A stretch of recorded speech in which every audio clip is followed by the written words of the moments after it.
Will the Border Force be expected to do additional security checks if there is no deal? So we will continue to do all the checks which we already do. 100% of all scheduled arrivals, we continue to do that. If you think about the juxtaposed controls in France, then we already screen all the lorries coming through with 100%, for example, of sniffer dogs go around. That's one of our most significant fines for organised immigration and criminality. We'll continue to do forgery protections. We'll continue to do safeguarding and modern slavery examinations. We'll continue to do CT referrals and Schedule 7 examinations with CT policing. So if there's no deal, though, you will lose SIS2 and you will lose the passenger name record data. So you will lose data and routine data on individuals subject to European arrest warrants, missing people, witnesses, absconders, people or vehicles needing checks or surveillance, significant objects that should be seized, including firearms or passports.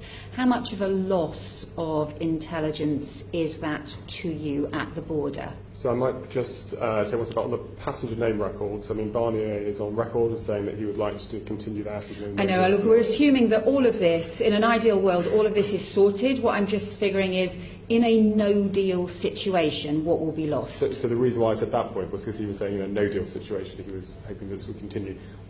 If we did lose some of those things, and of course we don't just work purely off EU tools, we work with a range of other partners on this. So we work, for example, with the counter-terrorism group, which is done through counter-terrorism national security networks rather than through EU Commission tools. And we also work with our Five Eyes partners. So we continue to get a range of other information, and a lot of the information which is put on our systems is not done through SIS2. It is also done through local police forces and other institutions that we work with. I'm sure all of that's true. I mean, I'm not saying it's not going to be, as the witnesses who are due to follow will probably say that for them it will be more difficult as a result. We work with a lot of people, and we are working with all those partners to try and make sure that we minimise any disruption. But the evidence that we took from Rob Wainwright used the example of a sex offender arriving at the border and not being able to check that and not receiving that information because of not having the Border Force not having access to SIS2. We also received information that says that on average police, Border Force and immigration officials access SIS2 more than 1.4 million times a day. Of that 1.4 million, how many times is that Border Force and immigration? So I haven't got those statistics in front of me as the number of times which we have access on for what. Doesn't that feel like a pretty important thing to know if you're planning for no deal? Because if that is the loss of intelligence that you're going to have to make good through other routes, surely that's an important thing to know. So we routinely check a huge system and huge number of records, and I'm not prepared to say how many of those records are, in order to check for people against a range of different outcomes, some of which will be immigration, some of which will be counter-terrorism, some of which will be national offenders as part of that. However, I think Parliament needs to know what the loss is in terms of the scale of the intelligence of the information that we will have at our borders if there is no deal. So I'm going to press you again. What is the loss of intelligence as a result of not having access to SIS2 at our borders for our Border Force? What information will they routinely not get that they're getting at the moment? So we have contingency plans to work with Interpol, which will provide us with other sources of information. Will it provide the same extent of information? It will provide similar sources of information, and of course all EU member states are part of Interpol. There are 193 members of Interpol for which we would be looking to try and get information. So that will provide all of the information, for example, on significant objects that might need to be seized, firearms or passports. Will it provide all of the same information? So I'm not saying it will provide all the same information, it will provide similar information, and we're working with people to make as close as possible that Border Force officers will have the right information to be able to make interventions where they need to. Will it provide all of the same information on people or vehicles that need checks and surveillance? So I don't think it will provide all of the same information, it will provide similar information. And we're working I don't understand what that. Similar information means. If it's not all of the same information, does that mean you'll have some additional information that will be better, or you're going to have less information? So we will have different information in some cases, because different sources will give us different things, and it's worth saying that in a no-deal situation we will also be able to, in some cases, get additional data which we're not currently able to get, particularly in the goods space. Why? Because we don't routinely take customs data, for example, on goods which we could use for targeting in the future. Sorry, can you explain that some more? So because we don't routinely use customs data, because goods come into the EU under free movements of goods, we could in the future request information from people on their goods, and on the basis of that we could do more advanced targeting on goods. Will you be able to do that from April?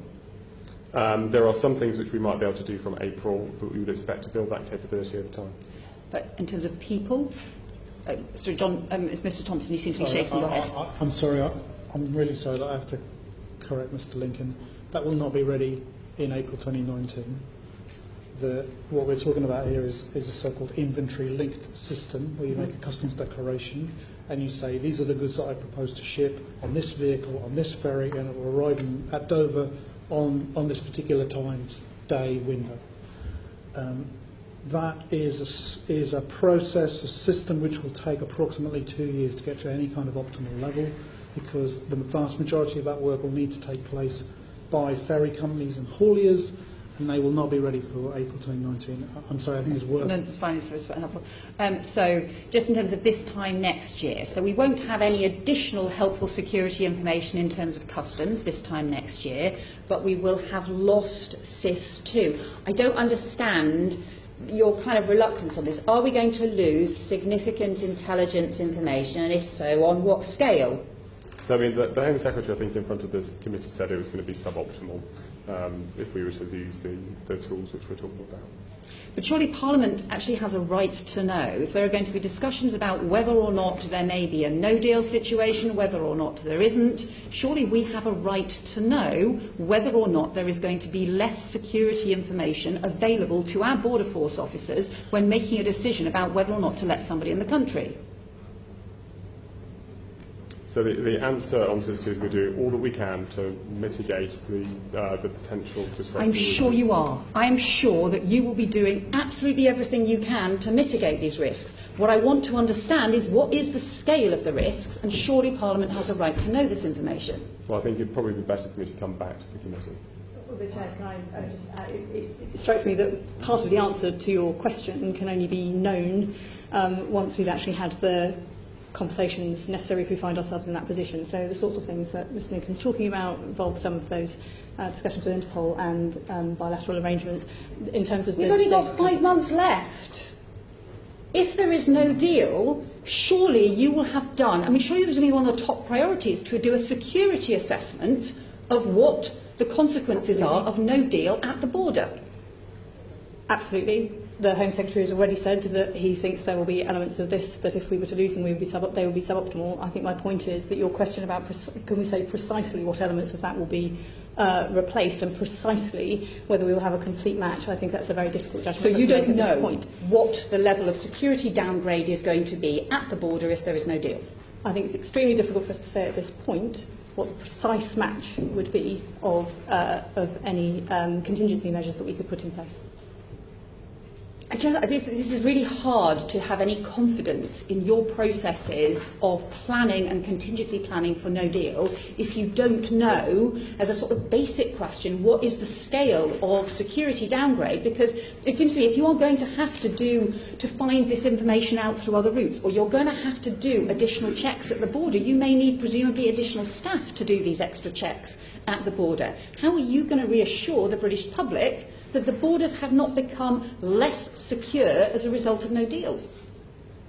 And we have a range of mitigations that we will consider and take as we deal with that situation. Okay, so the final question on it. So I think, so the Home Secretary says this is suboptimal. Are you saying that we will have less security information on people arriving at our borders if there is no deal, yes or no? I think that depends on the circumstances we have at the time. You're going to lose SIS2 if we have no deal. So there are... In what circumstances might we be able to replicate all of the SIS2 information by April? So there are a range of mitigating actions that we could potentially take, and those are the things that we are that Mr. Lincoln has referred to. I just think you're not being straight with us. And I really think at this stage in the process, when Parliament's going to have to make some decisions about whether or not there is no deal or not, I think you really have an obligation to be straight with us about what the security issues are.